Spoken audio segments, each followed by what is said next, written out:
গুরু প্রসঙ্গ কথামৃতে আলোচনা করছি।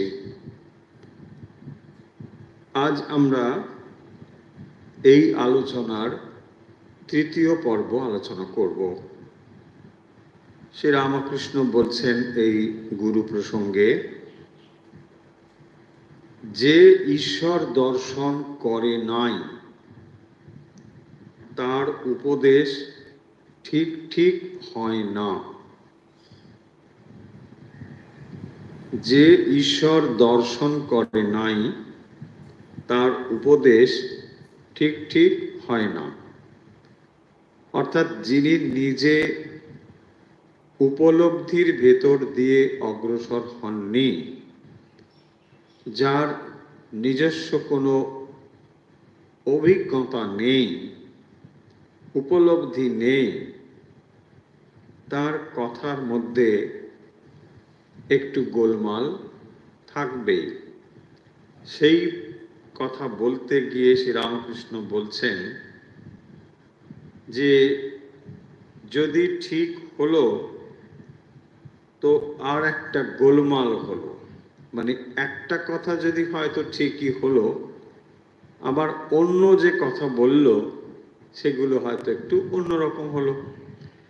এর কারণ হচ্ছে যে যিনি দর্শন করে উপদেশ দিচ্ছেন আর যার কেবল শাস্ত্র পাঠের ভেতর দিয়েই অভিজ্ঞতা, এ দুটির মধ্যে কিন্তু তফাৎ থাকবেই।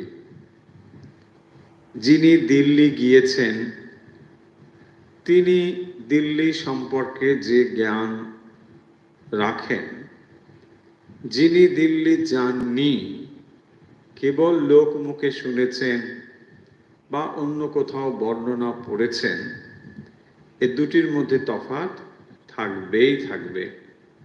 তাই শ্রীরামকৃষ্ণ বলছেন, যিনি ঈশ্বর দর্শন করেন নাই তার উপদেশ ঠিক ঠিক হয় না।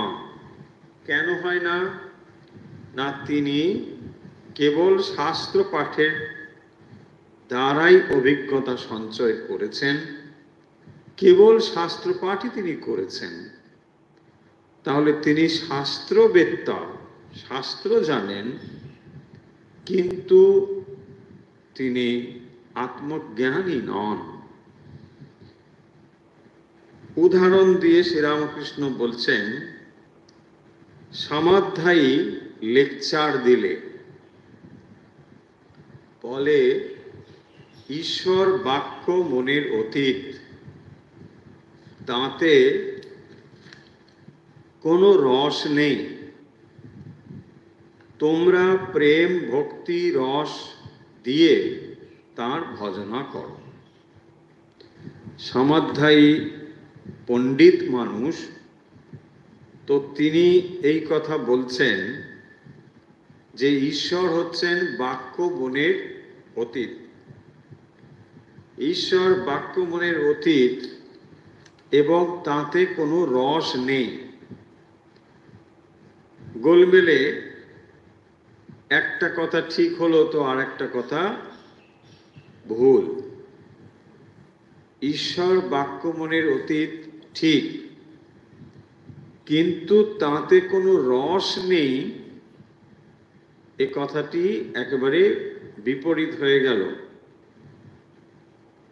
তিনি ভক্তদের বলছেন, তোমরা প্রেম ভক্তিরূপ রস দিয়ে তার ভজনা করো।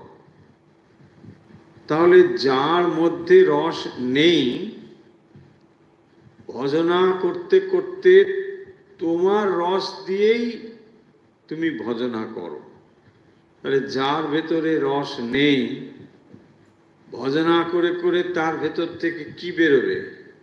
রস বেরোবে? এখানে রস নেই। দেখো, যিনি রস স্বরূপ, আনন্দ স্বরূপ, তাকে এই রূপ বলছে। ভগবানকে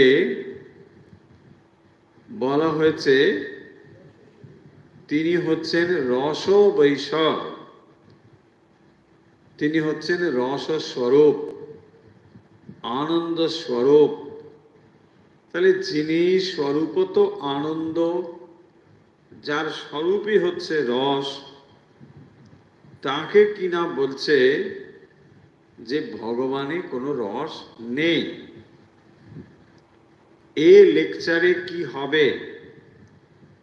এতে কি লোকশিক্ষা হয়? শ্রীরামকৃষ্ণ বলছেন এই রকম লেকচারে কোনো কাজ হবে না। তার মানে কতগুলো কথা কেবল বই পড়ে এখানে ওখানে খানিকটা নিয়ে যে লেকচার, এতে মানুষকে চমকিত করা যেতে পারে। মানুষ শুনে ভাববেন কি বলছেন, আপনি একেবারে অবাক হয়ে গেলেন, ওহ ভক্ত সম্মেলন শুনলাম বটে, সবই ঠিক আছে মানছি, কিন্তু শ্রীরামকৃষ্ণ বলছেন যে যদি দর্শন থেকে না হয় তাহলে একটু আধটু গোলমাল থাকবেই থাকবে, এবং একটু আধটু মানে বেশ ভালো রকম গোলমাল। কারণ নিজের অভিজ্ঞতা নেই।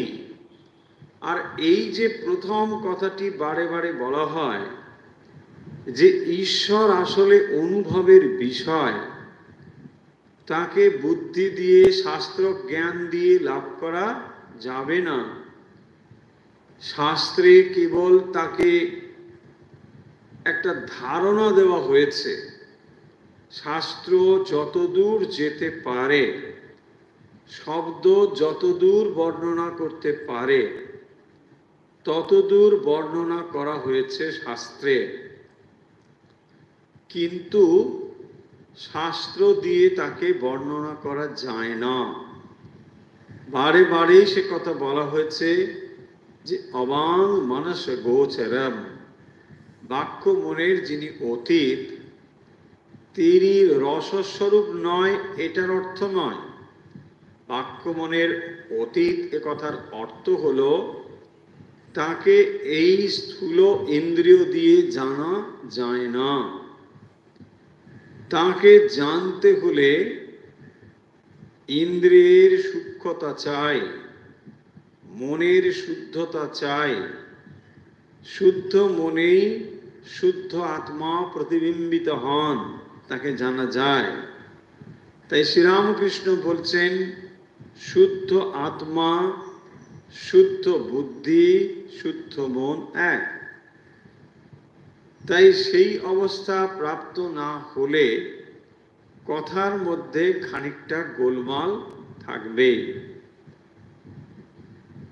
তাহলে গুরু প্রসঙ্গে তিনি এই কথা বলছেন যে যারা গুরু হবেন, লোকশিক্ষক হবেন, যারা অন্যকে পথ দেখাবেন, তাদের নিজেদের পথ সম্বন্ধে স্পষ্ট ধারণা থাকা উচিত। শ্রীরামকৃষ্ণ অন্যত্র বলছেন যে নিজেকে মারতে গেলে একটি নুরুন হলেও চলে, কিন্তু অপরকে মারতে হলে নানা রকম অস্ত্রশস্ত্র দরকার হবে। তো যখন কেউ আচার্যের কাজ করেন, কেউ গুরুর কাজ করেন, তখন সামান্য দুটি বই পড়ে বিরাট বিদ্যার জাহির করা এর কোনো মানে হয় না। মানে ভাবখানা এই, এমন করে উপস্থাপন, এমন করে বলা, মনে হচ্ছে যেন ব্রহ্ম একবারে তার সঙ্গে রোজ 4 বার করে কথা হয়। ভগবান তো কোনো ব্যাপারই না, মানে ভাবখানা এইরকম। এইগুলো থেকে সাবধান হতে হবে। কারণ আসলে কি হয়, লেকচার জিনিসটির পেছনে একটা আত্মগরিমা থাকে। আমি বলছি হে তোমরা শোনো। দেখুন, লেকচার এবং অনুধ্যানের মধ্যে তফাৎ আছে। কোনো একটি জিনিস শাস্ত্রে লেখা রয়েছে, তাকে আপনি আপনার মতন করে যেটা বুঝেছেন সেটি আপনি বলছেন। এইটাকে আমরা ঠিক তথাকথিত অর্থে লেকচার বলছি না। লেকচার বললে যেটাকে বোঝায় সেটি হলো আমি বলছি তোমরা শোনো, তার একটা মত সেখানে চাপিয়ে দিচ্ছে। অর্থাৎ শ্রীরামকৃষ্ণ যে কথা বলছেন বা শাস্ত্র যে কথা বলছেন সেটি যেন খানিকটা গৌণ হয়ে যাচ্ছে, তার মতটাই সেখানে একটা বিরাট আকার ধারণ করছে। এরকম অনেক সময় হয়। অনেক মানুষের কথা বলবার একটা বিশেষ ধরন আছে এবং সেই শিল্পে তিনি পারদর্শী যদি হন তাহলে মানুষ তার ওই কথাতেই মজে যান, আর এতে তিনি মনে করেন যে আমি বিরাট সফল একজন বক্তা। এরপর ক্রমশ যেটি হতে থাকে, তিনি এখন আত্মপ্রচারে মগ্ন হন। মানে আমি যা বলছি মানুষ তো হাঁ করে শুনছেন। তখন কি হবে, এখানে বিষয়টা গৌণ হয়ে গিয়ে আমি রূপ যে জিনিসটি এটি প্রবল হয়ে ওঠে। সর্বনাশ তখনই হয় এবং এতে খুব ভালো কিছু তো দূরের কথা, বরং মানুষের ক্ষতি হয়। এরকম প্রচুর মানুষ নিজেদেরকে ভাবেন যে তারা বিরাট বক্তা, কিন্তু সত্যি সত্যি আধ্যাত্মিকতার ক্ষেত্রে, অন্তত অন্য ফিল্ডের কথা ছেড়ে দিচ্ছি, আধ্যাত্মিকতার ক্ষেত্রে যদি নিজের জীবনে শুদ্ধতা, পবিত্রতা, ত্যাগ, বৈরাগ্যের অন্তত চেষ্টা না থাকে, আন্তরিক চেষ্টা বলছি, এটি যদি না থাকে তাহলে এই কথাগুলো কোনো মানেই হয় না, কোনো মানে হয় না। বইতেই সব কথা লেখা রয়েছে, আপনি আর নতুন কি বলবেন, তাই না? তাহলে আশা করছি আমরা শ্রীরামকৃষ্ণ লোক শিক্ষক এবং তার যে কেবল লেকচার, সেই লেকচার যদি কেবল বুদ্ধির ওপর স্থাপিত হয়, কেবল কতগুলো বই পড়ে বা এখানে ওখানে যুক্তি শাস্ত্র ইত্যাদি পড়ে সেগুলোকে উপস্থাপন করে মানুষের বুদ্ধিকে বিভ্রান্ত করা। মানুষ দেখবেন যদি কোনো বক্তা উঠে ধরুন 10টা শ্লোক গড়গড় করে বলে দিলেন, তারপরে ওখান থেকে একটা ইংরেজি কোটেশন দিয়ে দিচ্ছেন, ওখান থেকে 10টা জিনিস বলে দিচ্ছেন, আপনি আমি কি হব, হাক বাপরে কি! কিন্তু ওটা আসল কিছুই নয়, কিছুই নয়। শুদ্ধতা, পবিত্রতা হচ্ছে আসল জিনিস। ধর্মজীবনে এই শুদ্ধতা, পবিত্রতা ছাড়া এগুলোর কোনোই মূল্য নেই। হ্যাঁ, বাঘ বৈখরি শব্দ ঝরি শাস্ত্র ব্যাখ্যানু কৌশলম। এতে মানুষকে চমকিত করা যাবে, কিন্তু কাজে কিছু হবে না। মুক্তয়ে নতু মুক্তয়ে, এর দ্বারা ওই এটাও একরকম ভোগ, মানে মানুষ অপরকে চমকিত করে দেখো আমি কত বড় বক্তা, এই হচ্ছে ব্যাপার। ফলে এখানে পয়েন্ট যেটি, যে তাদের কথার মধ্যে কিন্তু গোলমাল থাকবে। কি গোলমাল? এক্সাম্পল দিয়ে বলছেন সমাধ্যায়ীর কথা। তিনি শাস্ত্রজ্ঞ পণ্ডিত, বলছেন ভগবান হচ্ছেন বাক্য মনের অতীত, ভালো কথা বলছেন, কিন্তু ভক্তরা তাদের নিজের মনের যে রস, সেই রস দিয়ে, প্রেম ভক্তিরূপ যে রস, সেইটি দিয়ে তার ভজনা করতে হবে। কি অসম্ভব এবং বিপরীত কথা বলছেন। একজন বলেছিল আমার মামার বাড়িতে এক গোয়াল ঘোড়া আছে। ওই কথাটিকে আরো স্পষ্ট করবার জন্য শ্রীরামকৃষ্ণ আরেকটি উপমা ব্যবহার করে এটিকে বলছেন। কি বলছেন? একজন বলেছিল আমার মামার বাড়িতে এক গোয়াল ঘোড়া আছে। গোয়াল শব্দটি গরুর সঙ্গে যায়, যেখানে গরুকে রাখা হয় তাকে বলা হয় গোয়াল, এই শব্দটা যাবে। কিন্তু ঘোড়া কখনো গোয়ালে রাখা হয় না। এখন সে যদি গোয়াল শব্দটিকে ঘোড়ার সঙ্গে যুক্ত করে বলে, তাহলে বুঝতে হবে যে অনুমানের ওপর বলছে, কারণ গোয়াল পর্যন্ত তার জ্ঞান আছে, বাকি অংশটি ঘোড়ার সঙ্গে সে অনুমান করে যুক্ত করেছে।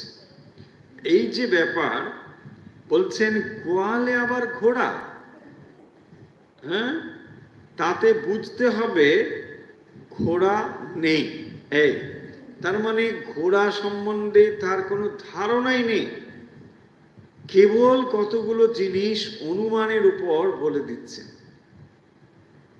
অনেক বক্তার বক্তৃতা শুনলে আমাদের মনে হবে যে মানে তিনি একেবারে ব্রহ্ম ছুঁয়ে এসে কথা বলছেন।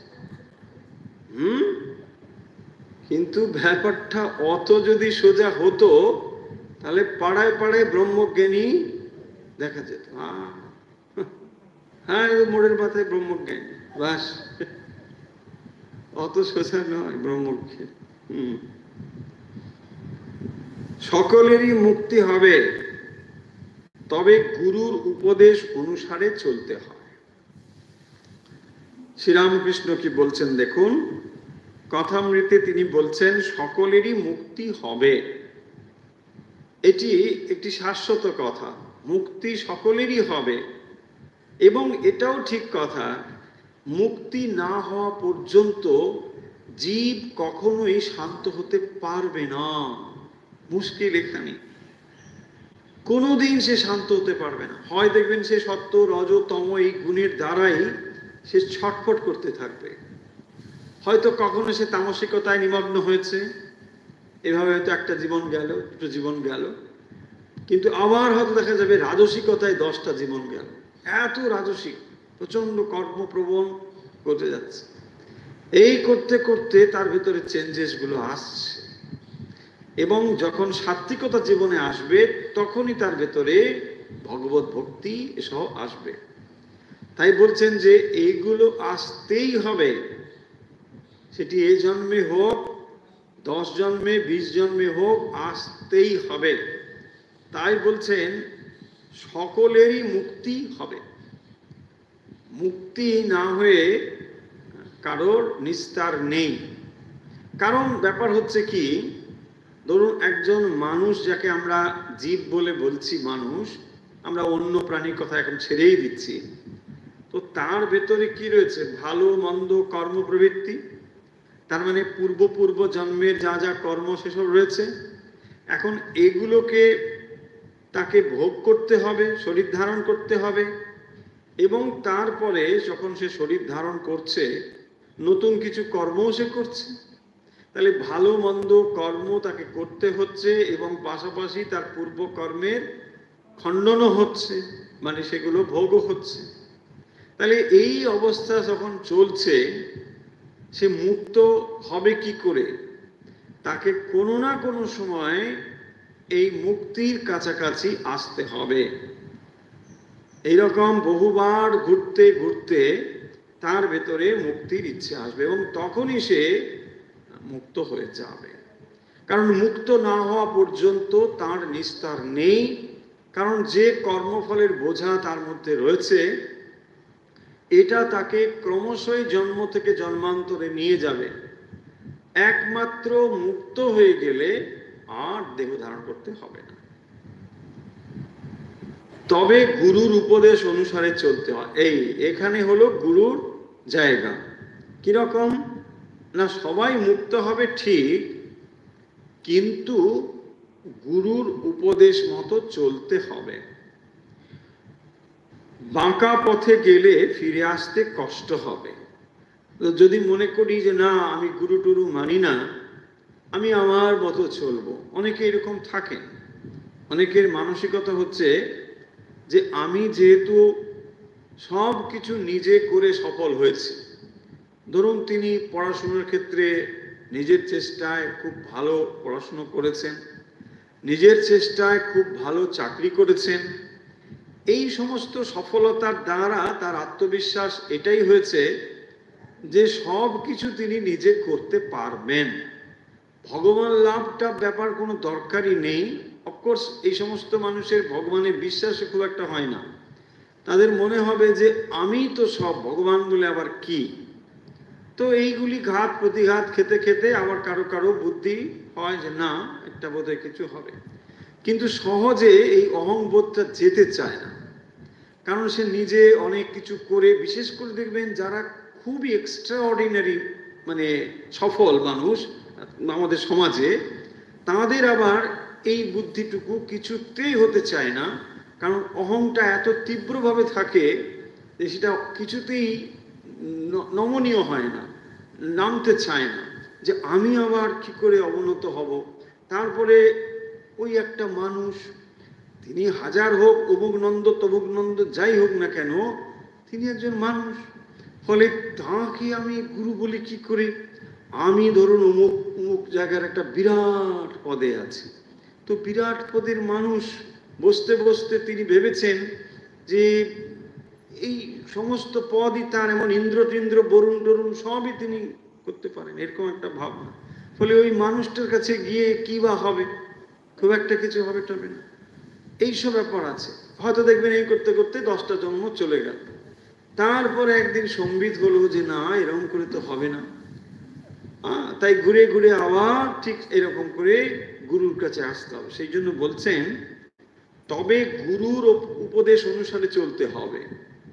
হবে, সকলের জ্ঞান হবে, কারণ জ্ঞান না হলে উপায় নেই, কিন্তু বাঁকা পথে গেলে ফিরে আসতে কষ্ট হবে।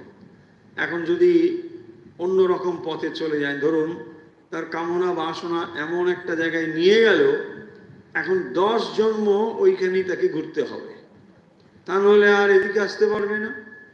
সেই সব করে অনেক রকম সময় নষ্ট হয়। এই যে বলছেন মুক্তি অনেক দেরিতে হয়, দেখুন তাহলে মুক্তি হবে সবার, কিন্তু কারোর এখানে বহুবার ঘুরতে হবে, কারো হয়তো একটু সহজেই হবে। তাহলে এখন এই মানে জগতের ঘাত প্রতিঘাতের মধ্যে ঘোরাটা কি ভালো? নানা রকম তিক্ত অভিজ্ঞতার ভেতর দিয়ে যেতে হবে। তার থেকে যদি মনে বৈরাগ্য আসে, ভগবানের দিকে মন হয়, তাহলে তো ভালো কথা, তাই না? তা নাহলে ঘুরতে ঘুরতে কত। শ্রীরামকৃষ্ণ বলছেন যে মা অন্নপূর্ণার কাছে সকলেই কিন্তু অন্ন পাবে, প্রসাদ পাবে, কেউ অভুক্ত থাকবে না, কিন্তু কারো কারো প্রসাদ পেতে বেলা গড়িয়ে যায়। হ্যাঁ, সবাই প্রসাদ পাবে, কিন্তু কেউ হয়তো একবারে সন্ধ্যের মুখে প্রসাদটা পেয়ে, তার মানে কি অনেকটা সময় কষ্ট করে তাকে হয়েছে। তার মানে এই জগতে এখানে তো দুঃখময়, তাই না? এই জগৎটি আসলে দুঃখময়। বলছেন দুঃখালয়ম অশাশ্বতম, দুঃখালয়ম অশাশ্বতম, এই কথা আমার কথা নয়, স্বয়ং ভগবান গীতাতে বলেছেন। দেখুন, যিনি এটাকে তৈরি করেছেন, এই পৃথিবী যার রচনা, তিনি বলছেন এটি অশাশ্বতম দুঃখালয়ম। তার মানে ম্যানুফ্যাকচারিং ডিফেক্ট, যিনি ম্যানুফ্যাকচারার, তিনি ম্যানুফ্যাকচারিং ডিফেক্টটুকু রেখেছেন। বলছি এটার সব ভালো আছে, কিন্তু এর এই গোলমাল আছে, সে গোলমাল তিনি নিজেই বলে দিয়েছেন। ভগবান সত্য কথা বলবেন, তাই না? এখন তোমরা যদি এইটাকে মনে করো যে এটা সত্যি সব ঠিকঠাক, দেখো তা কিন্তু নয়। কারণ ঘাত প্রতিবাদ খেলে দায়িত্ব তো তার, তিনিই তো এটা বানিয়েছেন, তারই তো সৃষ্ট জীব, তাই সাবধান করে দিচ্ছেন। কিন্তু সাবধান বললে আমরা কি শুনছি?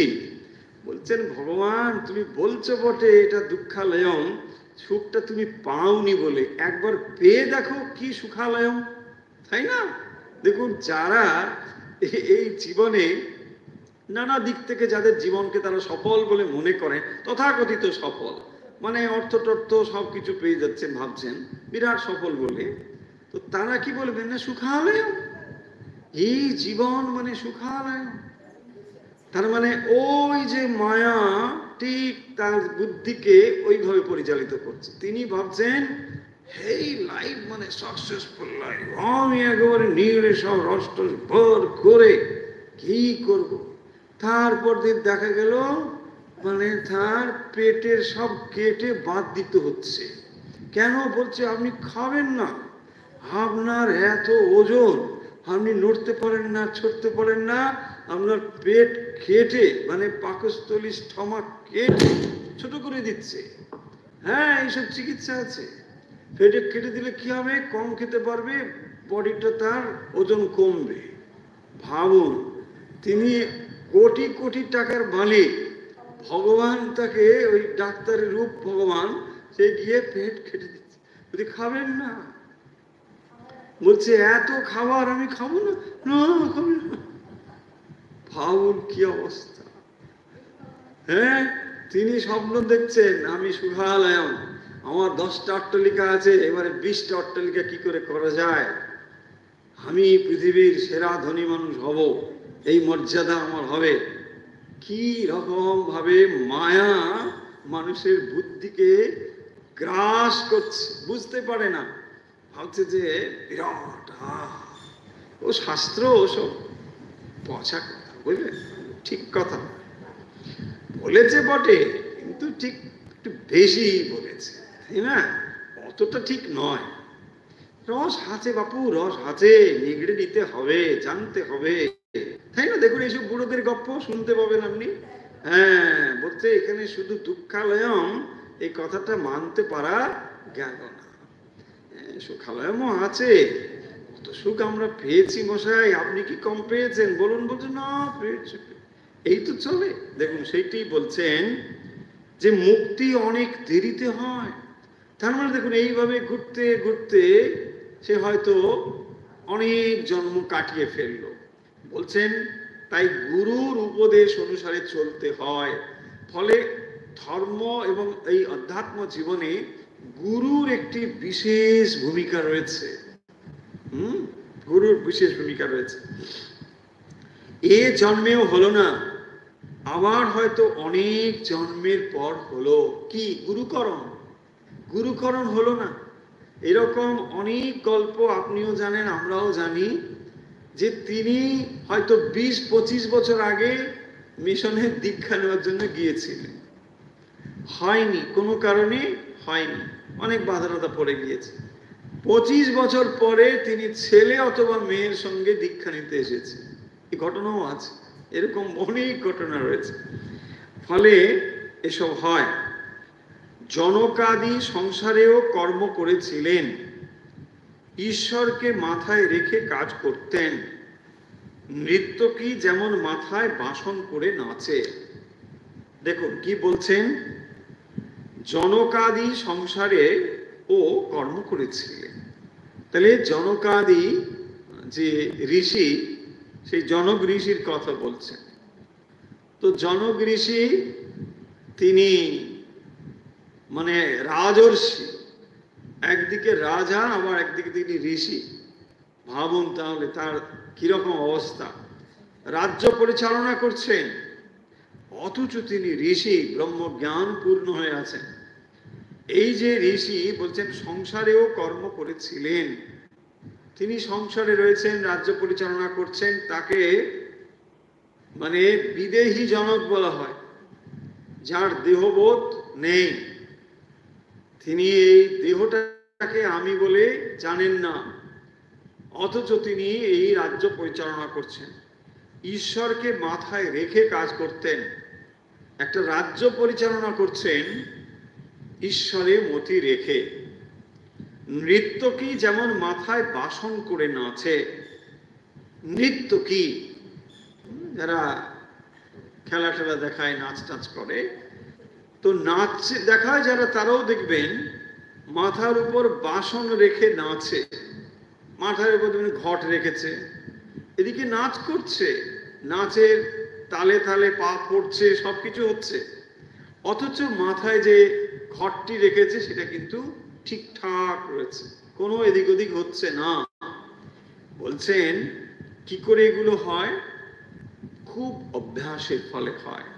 সেই জন্য এখানে বলছেন যে ঈশ্বরকে মাথায় রেখে কাজ করছে, মানে ওই যে নৃত্যকী তার মনের 16 আনা কিন্তু ওই ব্যালেন্সের দিকে রয়েছে। ঠিক কি করে এদিক ওদিক হবে, কনসেন্ট্রেশন রয়েছে, পূর্ণভাবে মনকে সে স্থির করে ওটা রেখে, একটু কনসেন্ট্রেশন ব্রেক হয়ে গেলে ওটা পড়ে যাবে। বা শ্রীরামকৃষ্ণ দেবের কথামৃতে অন্য জায়গায় বলা হয়েছে যে তারের ওপর বিবি নাচে। বিবি খেলা দেখাচ্ছে, সার্কাস টার্কাসে দেখা যায় তারের ওপরে বিবি নেচে নেচে যাচ্ছে, নানা রকম খেলাও দেখাচ্ছে। আবার মাথার ওপরে দেখবেন একটার পর একটা ঘট, এটা ওটা সেটা এসব রয়েছে।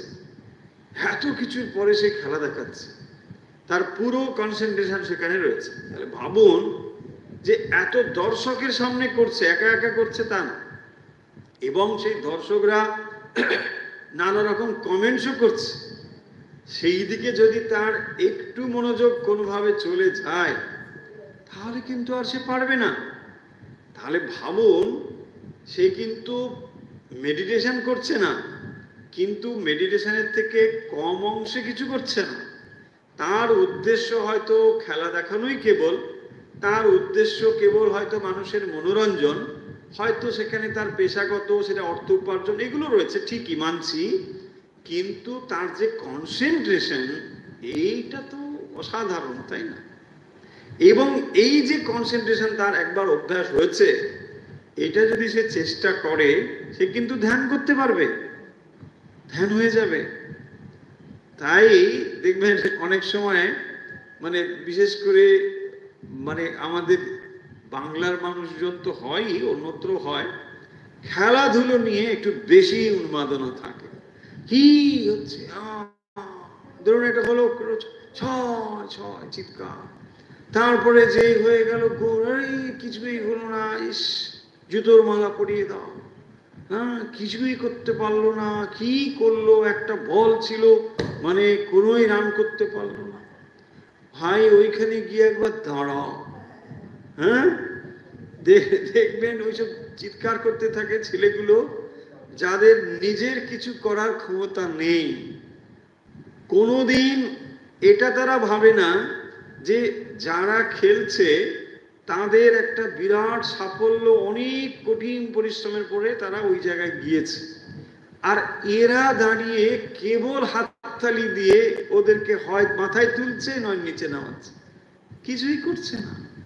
একবারও মনে হয় না যে আরে আমি ওরকম করে যদি চেষ্টা করতাম আমিও ওই জায়গায় যেতে পারতাম। আর কি কঠিন ব্রতর মধ্যে দিয়ে তাদের ওই অবস্থায় পৌঁছতে হয়। ভাবুন, যেখানে কেবল 6 রান, একটা বল বাকি, যেখানে একটা দেশ জয়লাভ করবে অথবা হেরে যাবে, সেখানে কত তার কনসেন্ট্রেশন থাকে। একটা বল ঠিক মতো খেলে 6 রান নিয়ে দেশটাকে জিতিয়ে দিল, কত কনসেন্ট্রেশন থাকে।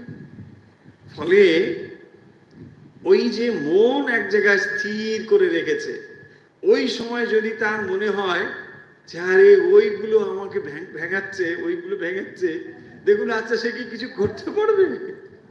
কিচ্ছু করতে পারবে না, এতটাই নর শক্ত হয়ে আছে। তবেই তারা ঠিক ঠিক মতো তাদের খেলাটা খেলতে পারে, শান্তভাবে খেলতে পারে। অথচ দেখুন গ্যালারি থেকে কত মানুষ চিৎকার করছে, এই মারো, ওই মারো, এই মারো, সেই মারো, ওরা খুব শান্ত হয়ে আছে। ঠিক এইরকম ভাবে যদি মন ঈশ্বরে রেখে আপনি সংসারে থাকেন, এই হচ্ছে রাজা জনকের উপমা। তিনি দেখবেন কোনোভাবেই বিচলিত হচ্ছেন না, যা তার কর্তব্যটুকু সেটুকুই তিনি করে যাচ্ছেন। আপনি চিৎকার করলে তার রান বেড়ে যাবে না, আর আপনি কিছু না বললেও তিনি খারাপ কিছু খেলবেন তাও নয়। তার যা রয়েছে স্কিল, সেটা তিনি ঠিক শান্তভাবে দিতে পারবেন। আর মানুষ যখন দেখবেন শান্ত থাকে, তখনই কেবল সে তার সর্বোচ্চ জিনিসটি দিতে পারে। যার ভেতরে স্নায়ুগত উত্তেজনা রয়েছে, দুর্বলতা রয়েছে, সে কখনোই ভালো জিনিস দিতে পারে না। যে সহজেই দেখবেন একটুতেই মানে ইম্পালসিভ বলা হয়, ইম্পালসিভ যারা খুব বেশি, তারা দেখবেন খুব ভালো কিছু দিতে পারে না। সামান্য কিছু হয়তো তাদের দ্বারা হয়, কিন্তু যারা খুবই শান্ত থাকে, যে কোনো সিচুয়েশনে ব্যালেন্স একদম ঠিকঠাক থাকে, দেখবেন তারাই বেশি প্রোডাক্টিভ হয়, তারাই প্রচুর কাজ করতে পারেন, বড় বড় কাজ করতে পারেন। যে সে লোক গুরু হতে পারে না, বাহাদুরি কাঠ নিজেও ভেসে যায়, অনেক জীবজন্তু চলে যেতে পারে।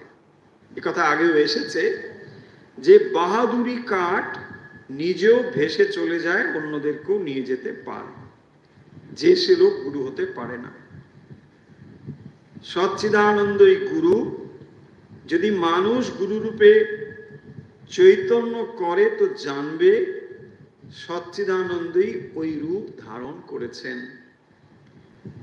গুরু যেমন শ্বেত, এবারে গুরুকে বোঝানোর জন্য বলছেন গুরু যেন শ্বেত। শ্বেত মানে সাথী থেকে শ্বেত, তিনি যেন সাথী। দেখুন, একা একা যখন আপনি কোথাও অজানা জায়গায় যান, খুব একটা ইচ্ছে করে না, জানি না অজানা পরিবেশ, কোথায় যাব। যদি সঙ্গে কেউ থাকে তাহলে বেশ ভালো লাগে, কারণ তার জানা রয়েছে। যদি এরকম কেউ হয় আরো বেশি ভালো। কোথায় রাস্তায় গর্ত রয়েছে, কোথায় কোন রাস্তায় বাঁক কোন দিকে, এগুলো তিনি জানেন। তাই তিনি যথার্থ রূপে আমাকে গাইড করতে পারবেন। তাই বলছেন গুরু যেমন শ্বেত, আবার যে সে শ্বেত নয়, হাত ধরে নিয়ে যান। ও, তাহলে আমার সঙ্গে সঙ্গে কেবল যায় তা নয়, হাত ধরে রাখেন। তাহলে গুরু হাত ধরে নিয়ে যাচ্ছেন। দেখুন, যদি আমি জাগতিকভাবে রাস্তা চলি, সেখানেও অজানা রাস্তায় আমার যেতে একটু কেমন কেমনই লাগে, কারণ যেহেতু এই রাস্তা জানি না ইত্যাদি। আর সেই রাস্তা যদি আধ্যাত্মিক হয়, তাহলে তো পলে পলে আমার একজন মানুষকে দরকার হবে, কারণ এর যে কিছুই জানা নেই। এ রাস্তা সম্বন্ধে কেবল আপনি হয়তো কিছু বই পড়েছেন, সেখান থেকে একটা ধারণা করেছেন, খুব স্পষ্ট ধারণা হয়তো নয়। তো এই রকম ধারণা নিয়ে একা একা পথ চলা তো খুবই বিপজ্জনক। তাই গুরুকে সঙ্গী করলে, যেহেতু তার অভিজ্ঞতা রয়েছে, কারণ তিনি এই ঘাত প্রতিঘাত, উচ্চ নিচ নানা অভিজ্ঞতার ভেতর দিয়ে গিয়েছেন, ফলে তার সঙ্গে যদি যাই তাহলে তো খুবই ভালো। এবং শুধু তাই নয়, বলছেন তিনি হাত ধরে নিয়ে যান। তাহলে গুরু যদি হাত ধরে নিয়ে যান, তাহলে শিষ্যের পক্ষে তা অত্যন্ত মঙ্গলজনক। সেই জন্যই বলছেন সচ্চিদানন্দই গুরু, কিন্তু সেই গুরু আবার মানব গুরু রূপে অবতীর্ণ হন। আর তিনি কি করেন? হাত ধরে নিয়ে যান। এখন আপনার মনে প্রশ্ন আসতে পারবে, বাবা, গুরু হাত ধরে কি? গুরু তো অন্যের হাত ধরে দাঁড়াতে হয়, আমার হাত তিনি ধরবেন কি করে, তাই না? সেদিন দেখলাম গুরুকে একজন হাত ধরে দাঁড় করালেন, তাই এরকম আপনার মনে হতে পারে। কিন্তু এটা জেনে রাখুন, এখানে তার যে মনের শক্তি, তার যে প্রার্থনা, সেটাই শিষ্যকে মানে মানে রক্ষা করবে। হাত ধরা মানে আক্ষরিক অর্থে তার হাত ধরার দরকার নেই। গুরুর একটা শরীর আছে, সেই শরীরটি হয়তো দুর্বল, বয়সের ভারে হোক, যে কোনো কারণে হোক, তাই হয়তো তার অপরের সাহায্য লাগে। কিন্তু তার মনের শক্তিতে তিনি কিন্তু অপার শক্তি। এটা ভাববেন না যে গুরু নিজেই দাঁড়াতে পারে না, তা আমাকে কি করে দাঁড় করাবেন, আমার তো। তার অপার শক্তি, যে আধ্যাত্মিক শক্তি, সেটি হচ্ছে অপার। এবং সেই আধ্যাত্মিক শক্তিতে তিনি শিষ্যকে রক্ষা করেন, সর্বদাই তার সঙ্গে থাকেন। তাই গুরু হওয়া সোজা কথা নয়। গুরু হলে বলছেন শিষ্যের পাপ নিতে হয়, জন্ম জন্মের তার ভার নিতে হয়। গুরু হওয়া সোজা কথা নয়। কেবল গুরু হলাম, বেশ অনেক শিষ্য টিষ্য হলো, পেলা টেলা পড়লো, এইগুলি হচ্ছেন খুব মানে মানে মানে নিচু স্তরের গুরু। এইগুলি খানিকটা ব্যবসা ভিত্তিক গুরু, এইগুলি নয়। যথার্থ গুরুর কথাই বলা হচ্ছে। ভগবান দর্শন হলে আর গুরু শিষ্য বোধ থাকে না। এটা অনেক পরের কথা। দেখুন, কথাগুলোকে গুলিয়ে নেবেন না, যে স্তরের যে কথা। তাই বলছেন ভগবত দর্শন হলে গুরু শিষ্য বোধ থাকে না। গুরু শিষ্য বোধ থাকে না মানে এখনই গুরু শিষ্য বোধ নেই তা নয়। ভগবত দর্শন হলে, তাহলে এই কথাটি কার উপর নির্ভরশীল সেটা বুঝতে হবে। কন্ডিশন একটা দেওয়া আছে, ঈশ্বর দর্শন। ঈশ্বর দর্শন হলে, ঈশ্বর দর্শন কাকে বলে? তাহলে ঈশ্বর দর্শন মানে ইষ্ট গুরুতে লয় বা গুরু ইষ্টতে লয় হচ্ছেন। তাহলে তখনই কেবলমাত্র গুরু আর ইষ্ট এক অনুভব হচ্ছে। তখন ইষ্টকে যখন আমরা অনুভব করছি, তখন আর দুটো তত্ত্ব নেই, তখন আর দুটো বলে নেই, গুরু শিষ্য বোধ থাকে না। তখন মানে কি, ইষ্ট তিনি স্বয়ং দর্শন করছেন, এইসব ব্যাপার।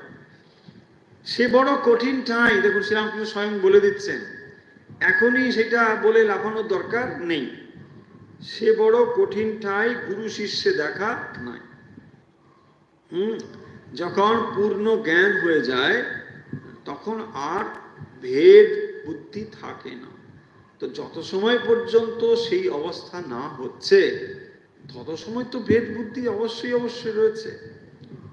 তাই জনক সুখদেবকে বললেন, যদি ব্রহ্মজ্ঞান চাও আগে দক্ষিণা দাও।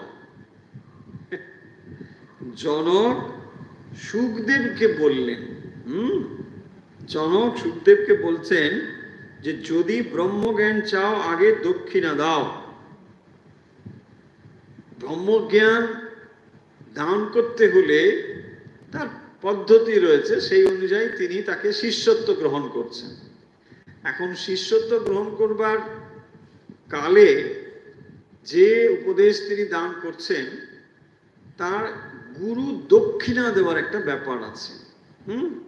এবং এই গুরু দক্ষিণা এটা খুব পুরনো একটা জিনিস, এবং সেখানে অর্থ হতে পারে, সেটা যে কিছু হতে পারে, একটা ফলও যদি হয় এটা কিন্তু দিতে হবে। দেখুন শ্রী শ্রী মায়ের ক্ষেত্রেও আমরা দেখছি যে তিনি অনেকে হয়তো অপ্রস্তুত হয়েই এসেছে, খুব একটা মানসিক বা কোনোভাবে প্রস্তুত হয়ে এসেছে তা নয়। হঠাৎই মা বললেন, যাও স্নান করে এসো বাবা, তোমার আজকে দীক্ষা হবে। সে স্নান করে এসে দীক্ষা কাকে বলে কিছু বোঝে না, ওখানে এসে বসেছে, মা তাকে দীক্ষা দিয়েছেন।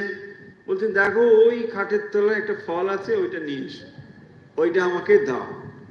ফলে এই সব ঘটনা থেকে আমরা এটা অন্তত বুঝতে পারি যে দক্ষিণা দেওয়া একটা অবশ্যই অবশ্যই ব্যাপার। কারণ তিনি এই পরম জ্ঞান দান করেছেন, শিষ্য তাকে দক্ষিণা দেবে। এখানে কি বলছেন দেখুন, যে যদি ব্রহ্মজ্ঞান চাও আগে দক্ষিণা দাও। তফাৎটা বুঝুন, আগে দীক্ষা হবে তারপরে আপনি দক্ষিণা দেবেন।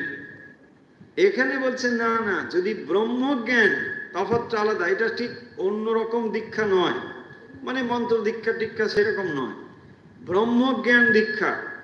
এবং রাজা জনক, বিদেহী জনক, তিনি মানে মুহূর্তেই ব্রহ্মজ্ঞান দিতে পারেন। তো এইরকম যিনি, তিনি ব্রহ্মজ্ঞান দেবেন, কিন্তু তার আগে দক্ষিণা দিতে বলছেন। কেন? দেখুন মজা আছে এখানে। কেননা ব্রহ্মজ্ঞান হলে আর গুরু শিষ্য ভেদ বুদ্ধি থাকবে না। যখন তোমার ব্রহ্মজ্ঞান হয়ে যাবে, যে মুহূর্তে তিনি ব্রহ্মজ্ঞান দিয়ে দিলেন, তো তোর ব্রহ্মজ্ঞান মানে কি, তখন তিনি স্বয়ং ব্রহ্ম বলে অনুভব করছেন। ব্রহ্মজ্ঞান মানে তিনি ব্রহ্ম, এটা অনুভব করবেন, অহম ব্রহ্মাস্মি। তো আমি ব্রহ্ম অনুভব করো মানে তত্ত্ব এক, এখানে আর গুরুকে লঘুকে সবই তো তখন এক। সেই জন্য বলছেন ব্রহ্মজ্ঞান দিতে পারি, আগে দক্ষিণাটা দিয়ে দাও। যতক্ষণ ঈশ্বর দর্শন না হয় ততক্ষণই গুরু শিষ্য সম্বন্ধ। তাহলে আমরা একথা আগেও বলেছি অনেকবার, যে গুরু এবং শিষ্য এই দুটো পৃথক রয়েছে, আবার এক সময় এ দুটো পৃথক নেইও। তাহলে যত সময় পর্যন্ত ব্রহ্ম জ্ঞান হচ্ছে না তত সময় পর্যন্ত গুরু এবং শিষ্যের মধ্যে তফাৎ তো থাকবেই। যখন জ্ঞান হয়ে যায় তখন গুরু ইষ্টে লয় হয়, এবং এই ইষ্ট মানে যিনি ইষ্ট লাভ করছেন, ঈশ্বর লাভ করছেন, তিনি নিজেকে ইষ্টের সঙ্গে সমভাবে দর্শন করেন, অর্থাৎ যিনি দর্শন করছেন তার স্বরূপই হচ্ছেন ঈশ্বর। এইটি তিনি অনুভব করেন বলেই এই ভেদ বুদ্ধিগুলো তখন সম্পূর্ণ তিরোহিত হয়, চলে যায়। তখন কেবলমাত্র আনন্দম, শুধু আনন্দম। হ্যাঁ, তখন শুধু আনন্দ, এক রস ও আনন্দ সর্বদাই সেটি অনুভব করেন।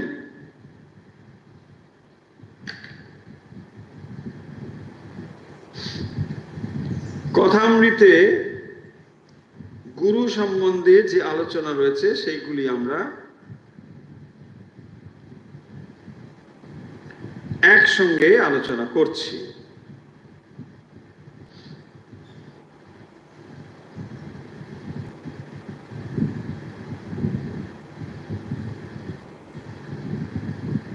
শ্রীরামকৃষ্ণ বলছেন যে গুরুর কৃপা হলে আর কিছু ভয় নেই বলে একটি গল্প বলছেন। কি? একটা ছাগলের পালে বাঘ পড়েছিল, ছাগলের পালে বাঘ পড়েছিল। লাভ দিতে গিয়ে বাঘের প্রসব হয়ে ছানা হয়ে গেল। কি ছিল না, ছাগলের পালে বাঘ পড়েছে, অনেকগুলো ছাগল ছিল, সেখানে বাঘ এসে লাফ দিয়ে পড়েছে। আর লাফ দিতে গিয়ে বাঘের প্রসব হয়ে ছানা হয়ে গেল। ছানাটা কার হলো? বাঘের। বেশ, বাঘটি মরে গেল, ছানাটি ছাগলের দলে মানুষ হতে লাগলো। বাঘের ছানা সে, হ্যাঁ ওই হলো আর কি, ছাগল হলে কি মানুষ না? তবে তো ছাগলের দলে মানুষ হতে লাগে, মানে বড় হতে লাগে। এখানে কথার ধরনই, তারাও ঘাস খায়, বাঘের ছানাও ঘাস খায়। ব্যাস, তাহলে ছাগল ছানা আর বাঘের ছানা একসঙ্গে বড় হচ্ছে, এরা ঘাস খায়, ও ঘাস খায়। তারাও ভ্যা ভ্যা করে, সেও ভ্যা ভ্যা করে। ব্যাস, মাতৃভাষা, প্রথম মাতৃভাষা শিখছে, ভ্যা ভ্যা মাতৃভাষা, এও মাতৃভাষা ভ্যা ভ্যা। ক্রমে ছানাটা খুব বড় হলো, বাঘের ছানা। একদিন ওই ছাগলের পালে আর একটা বাঘ এসে পড়লো। ছাগলের পালে আবার বাঘ এসেছে। বেশ, সে ঘাস খেকো বাঘটাকে দেখে অবাক। দেখতে বাঘের মতো, কিন্তু খাচ্ছে ঘাস, কি ব্যাপার? তখন দৌড়ে এসে তাকে ধরলে, আরে কি ব্যাপার, তুই ঘাস বললে? ও, সেটাও ভ্যা ভ্যা করতে লাগলো। ও যখন এসে তাকে ধরেছে, সে তো কোথায় বাঘের মতো হালুম হুলুম কিছুই না, ভ্যা ভ্যা এই করছে। তাকে টেনে হিচড়ে জলের কাছে নিয়ে গেল। তো ওই বাঘটা এটাকে টেনে টেনে জলের কাছে নিয়ে গেল। বললে, দেখ, জলের ভেতর তোর মুখ দেখ, ঠিক আমার মতো দেখ। হ্যাঁ, ওই বাঘটা ওকে টেনে নিয়ে গিয়ে ঘাস খেকো বাঘটাকে বলছে, এইখানে দেখ, আমাকেও দেখ, তুই নিজেকেও দেখ, আর এই নে খানিকটা মাংস, এইটে খা। বাঘটা মাংস এনেছিল, ভাবুন একবার, হ্যাঁ, একে খাওয়াবে বলে।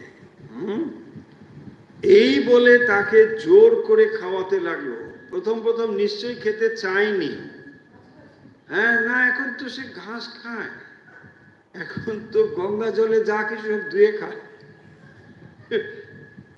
এখন তো মাংস খায় না। বলছে, না, আমার এসব খাওয়া বারণ। বলছে, না, আমি নিয়ে এসেছি এক টুকরো বিরিয়ানি, খাও। কি অবস্থা দেখুন, জোর করে খাওয়াতে লাগলো। সে কোনো মতে খাবে না, ভ্যাবে করছে, এই যে ভ্যা ভ্যা, খাবো না, বারণ আছে, তাই না? ওরা কেউ খায় না, আমি কেন খাবো? ওরা সব ঘাস খায়, তাই না? আমি কিছুতেই খাবো না। রক্তের আস্বাদ পেয়ে খেতে আরম্ভ করল।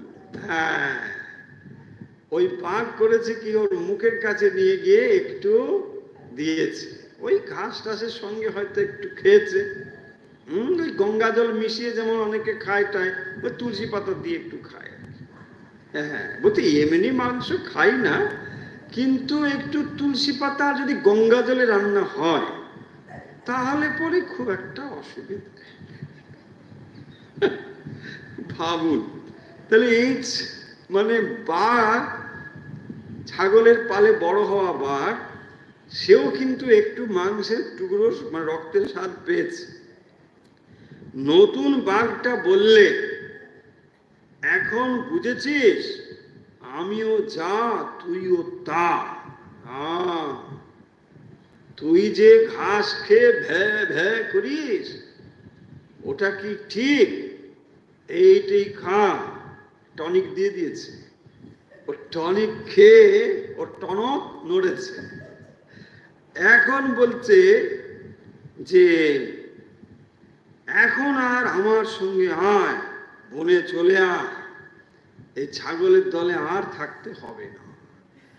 দেখুন কত সুন্দর বলছেন এখানে। এই যে দুটো জিনিস, যে বাঘটি মাংসের টুকরো নিয়ে এসে নিজের প্রতিবিম্ব দেখিয়ে বলছে এই দেখ, এই হচ্ছে গুরু, এই হচ্ছে গুরু।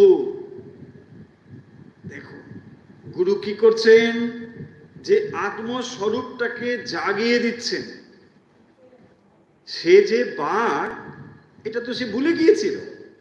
তাহলে মানুষ, সে তার আত্মস্বরূপটা ভুলে গিয়েছে, ভুলে গিয়ে এই জগৎ সংসারে ব্যা ব্যা করছে, তাই না? দেখুন যিনি পূর্ণ আনন্দ স্বরূপ, তার আজ পরিণতি কি হয়েছে? সে আজকে উমুকের দাদু, তুমুকের দিদা, তুমুকের বাবা, তুমুকের মা, এই তো হয়েছে। কি অবস্থা দেখুন। সেই সচ্চিদানন্দ ব্রহ্ম, তিনি আজকে ঘাস খাওয়া ওই ভ্যা ভ্যা করা ছাগলের মানে গরুর বাঘের মতোই নিজের স্বরূপটা ভুলে ভ্যা ভ্যা করছে। তা নাহলে বাঘের ছানা কখনো ভ্যা ভ্যা করতে পারে? ভাবুন, সঙ্গ দোষ এতটাই। স্বরূপ তো সে বাঘ, কিন্তু সঙ্গ দোষে এই জগৎ সংসারে এসে ব্যাস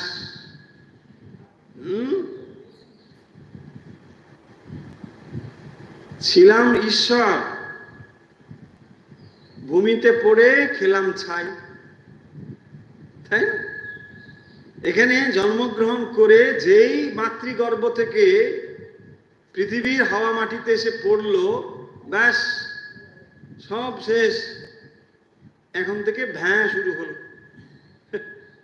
ভ্যাঁ, বাচ্চাগুলো কাঁদে না, ভ্যাঁ, ওই ব্যাস হয়ে গেল। ব্রহ্ম জ্ঞান সব শেষ। ভেতরে চৈতন্য স্বরূপ ঈশ্বর থাকা সত্ত্বেও এখন ভ্যাঁ ভ্যাঁ করছে। এই ভ্যাঁ ভ্যাঁ করতে করতেই জীবন চলছে। জন্ম হলো পাঠশালায়, সেখানেও ভ্যাঁ ভ্যাঁ, স্কুলে গেল, কলেজে গেল, ভ্যাঁ ভ্যাঁ, তারপরে অফিস আদালত যেখানে যাচ্ছে সেখানেও ভ্যাঁ ভ্যাঁ। এই ভ্যাঁ ভ্যাঁ করতে করতে জীবন চলল। হ্যাঁ, 60-70 হয়ে গেল। কোন রকম কারো কারো মতি হলে একটু ভগবানের দিকে মন দেয়, ওই তখন একটু মাংসের টুকরোর স্বাদ পায়। বলছে না ঠিক আছে, এখন মাঝে মাঝে হয়তো ভ্যাবে করে ওঠে, কিন্তু তবুও একটু ঈশ্বরের দিকে মন টন দেয়। বলছে না ঠিক আছে। এইভাবেই তার ভেতরে এই চেঞ্জটি যিনি নিয়ে আসতে পারেন, তিনি হচ্ছেন গুরু। গুরু হলো সেথো, গুরু হাত ধরে নিয়ে চলে। গুরু না পথ দেখালে কে পথ দেখাবে? গুরুকেই তো পথ দেখাতে হবে। সেই জন্য এই সংসার অরণ্যে যিনি শিষ্যকে যথাযথভাবে পথ দেখাতে পারেন, গুরু শব্দটি কিন্তু এখানে যথার্থ গুরু অর্থেই ব্যবহার করা হচ্ছে, মানে অন্যান্য সেগুলো বাদ দেওয়া হচ্ছে। যথার্থ অর্থে যিনি গুরু হবেন তিনি শিষ্যকে ঠিক পথে নিয়ে যায়। তার কোনো মোটিভ নেই, জাগতিক কোনো কিছুর প্রত্যাশা নেই, কেবল তার অন্তরে যেটি রয়েছে সেটি হচ্ছে অনুকম্পা, কেবল অনুকম্পা, কেবল তিনি কৃপা করতে চান। অবশ্য কৃপা করার অধিকারী হতে হবে, তাই না? এমন কেউ যদি এগিয়ে এসে বলছে আমিও কৃপা করছি, আরে ভাই তুমি কৃপা করবে, তাই না? সবাই কৃপা করতে চায়, প্রথমে আসে দেখবেন সবাই গুরু হতে চায়। শিষ্য হতে কে চায়? গুরু হতে চায়। গুরু হলে অনেক সুবিধে না, আলুটা কলাটা মনোটা সবই আসতে থাকবে, বলছে বাহ বেশ সুবিধে। শিষ্য হলে খুব মুশকিল, কি করো? চন্দন ঘষো, ফুল তোলো, ঘর মোছো, আরে তার থেকে গুরুর কি কাজ? না কিছুই নেই, এখানে বসে থাক, ওই প্রণাম ব্যাস, আশীর্বাদ। সেই জন্য বলছে সব থেকে সহজ কাজ গুরু, কারণ কেবল আশীর্বাদম, আর কিছু নেই। যেখানেই খালি শিষ্যম আশীর্বাদম, আশীর্বাদ, আশীর্বাদ। তিনি আশীর্বাদমের অধিকারী কিনা বুঝতে হবে তো। আশীর্বাদম বলছি না, আমার অনুকম্পায় একেবারে বুক ফেটে যাচ্ছে, আশীর্বাদম। চলুন তাহলে আমরা কথামৃতে গুরু প্রসঙ্গ যা রয়েছে সেগুলো কিছু অংশই হলো, সবটা হবে না। তো আজকের এই পর্বটি আমরা শেষ করছি, গুরু পর্ব। কথামৃতে গুরু প্রসঙ্গ এই পর্ব নিয়ে আজকের আমরা আলোচনা করলাম। আশা করছি অন্য কথাগুলো ভুলে গেলেও শেষের গল্পটি নিশ্চয়ই ভুলবেন না। তো এই ছাগলের ভ্যাটা যদি মনে রাখতে পারেন তাহলে দেখবেন ওটা আসল কথা, ওখানেই কথাটা রয়েছে।